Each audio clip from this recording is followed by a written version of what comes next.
Okay, so I had problems recording and it lost it right when I did the moon landing. Well, about 4,000 meters up. So this is what I'm going to use to get to the moon.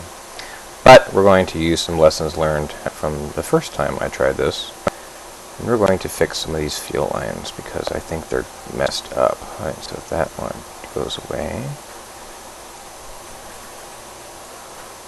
Is it because these fuel lines are messed up? I go up there maybe? Because what was happening is I was dropping these side tanks for my parallel staging and it wasn't working. I ended up getting rid of a stage while it still had fuel in it. We don't want that. We want the stuff to work.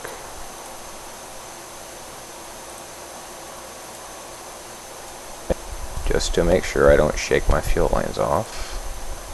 Let's box that in. Okay. In fact, let's do it down here too.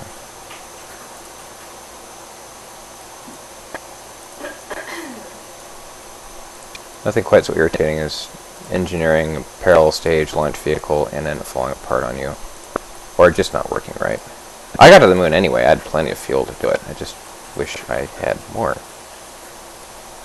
I actually managed to get pretty much this tank here with the skipper engine underneath it to the moon. Practically landed.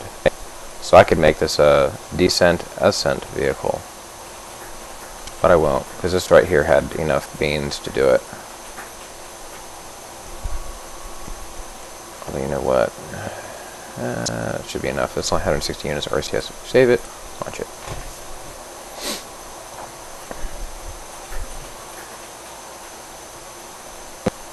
Long loading time. I don't know why. Maybe it has to load the rocket.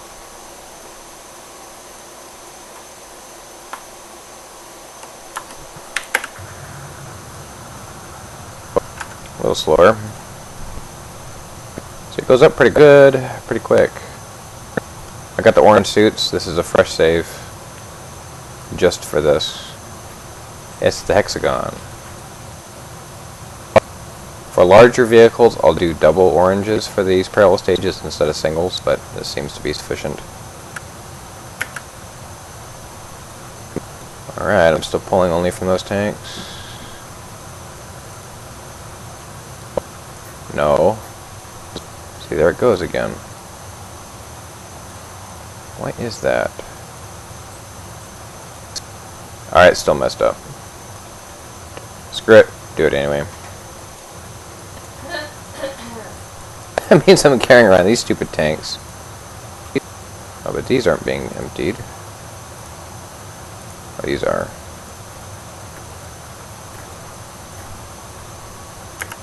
Okay, that happened as scheduled. Alright, gravity turn time. Where is 90 degrees? 90 degrees is this way. Well, let's not turn too quick.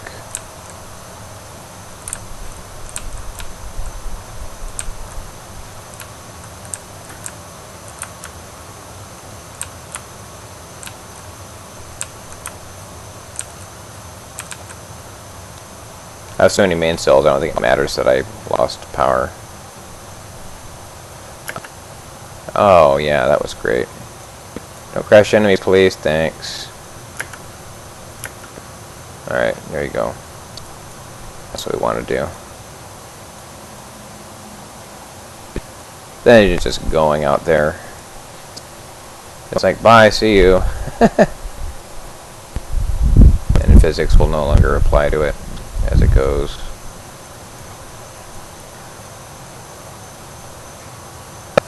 So according to Kerbal Engineer, I have about 8,000 meters of delta V. I think I actually have more. That, or you don't need 8,000 meters per second to get to the moon and back. I seriously doubt you need that much. I think you need about 7,000. Which means I could have just deleted that second row of parallel stages and been fine. But that's okay. There's no kill like overkill. So it's not as much velocity as I'd want. This kind of has a more vertical arc to it. That's okay. I have sufficient orbital velocity now. Or velocity apoapsis. So what if I burn, like, right now to get to the moon? What happens? Perfect! Do it!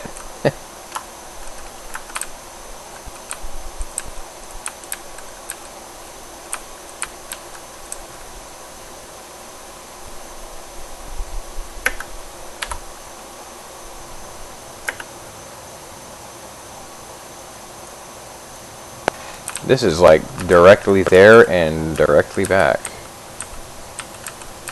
Forgot, if you take off from a very fresh game straight for the moon, well, for the encounter, you will get there.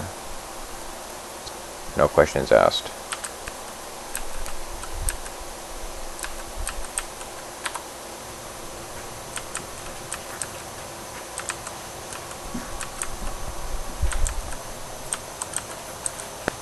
Best part is if I miss, I'll land among the stars.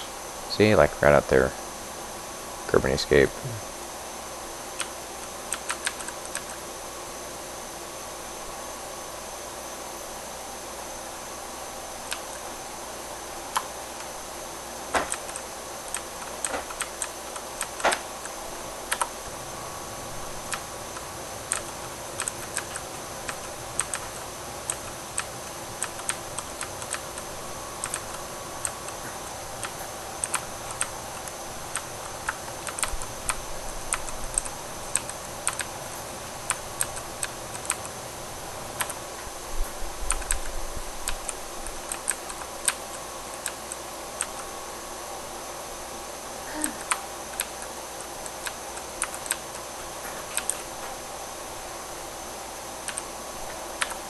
Well,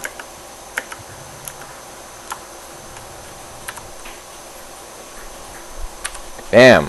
Okay. So I'm just going to climb right out of Kerbin's sphere of influence into the Mooner influence. I'm going to get a periapsis, which means I can actually worry about recharging my solars when I get there. Pardon me. And I can worry about trying to do a day landing, which is much, much better than a night landing.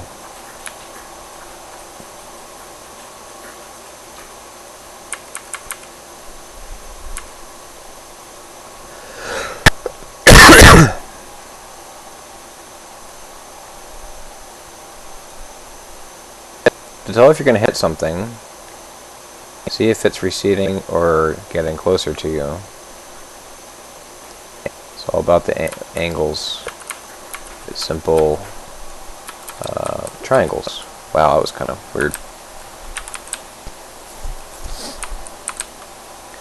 So when we get to periapsis, we're going to do a burn. Retrograde. Let's just get there first and then figure out. Alright, so just like this. In fact, we can do this to whole retrograde burn and get where we need to go.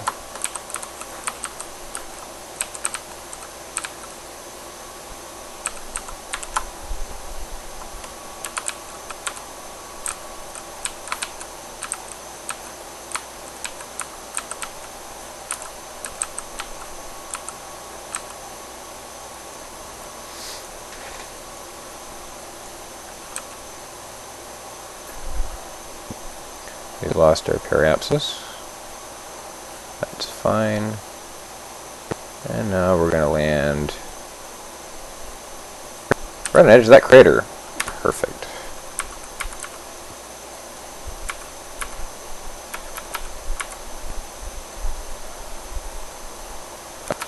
Close enough.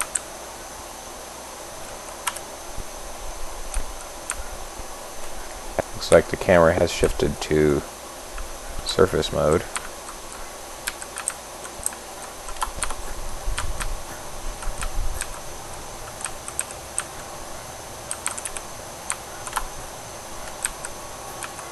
I have all this feel still in this bottom stage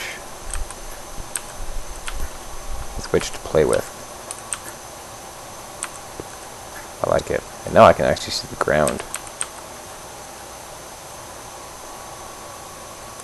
So I can afford to waste fuel.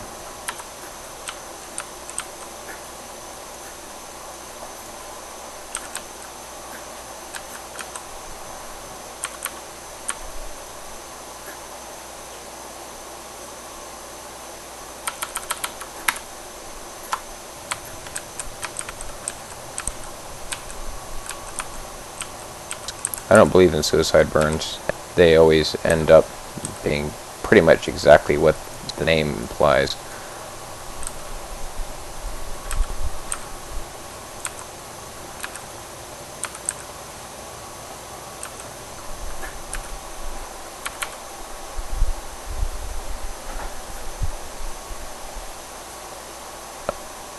Oh, I see debris. Is that a belt? That is a arch in the distance. If I had a rover, I could go out there and take a look at it, but I don't. Landing gear.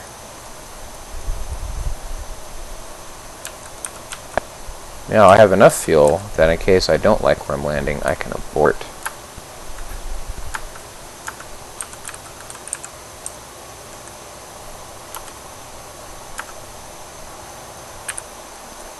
Nicely done. I see debris. My radar altimeter is dropping now. That's what I want to see, so I can just go to that and go back to this.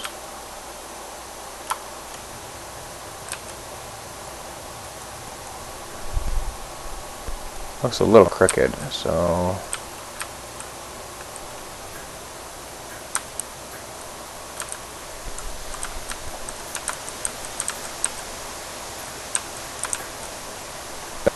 let's go that way a little bit.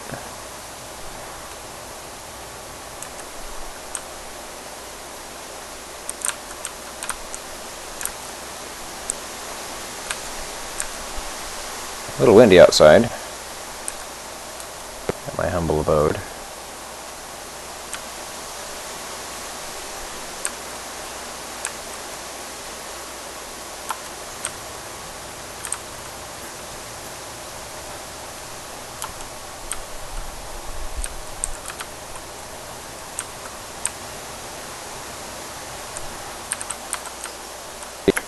Get rid of you.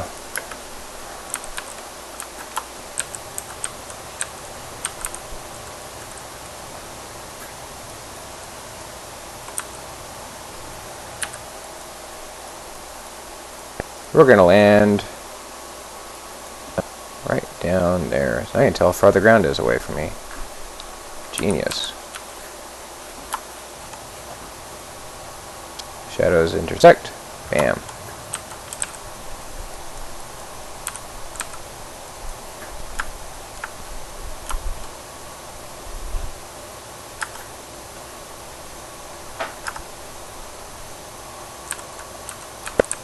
See, I barely have the engine on. I'm still losing velocity.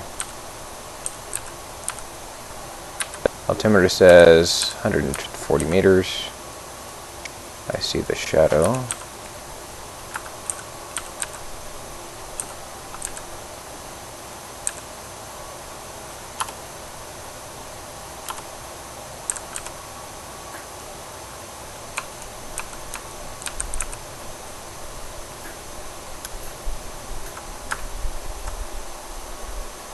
Whoa. That's just a mite bit unstable, but hey, we're here! And my software's still recording, huzzah. Alright, Jeb, quick, get out there before the ladder goes. Yeehaw. You don't need no stinking ladders, we're on the moon. Bam! Base plant. Sweet. That was pretty much, yeah, nice camera footage. Alright, we are so happy to be here. He is like jazzed up. Sweet. Perfect. Alright, now it's time to go home. I'll film that separately,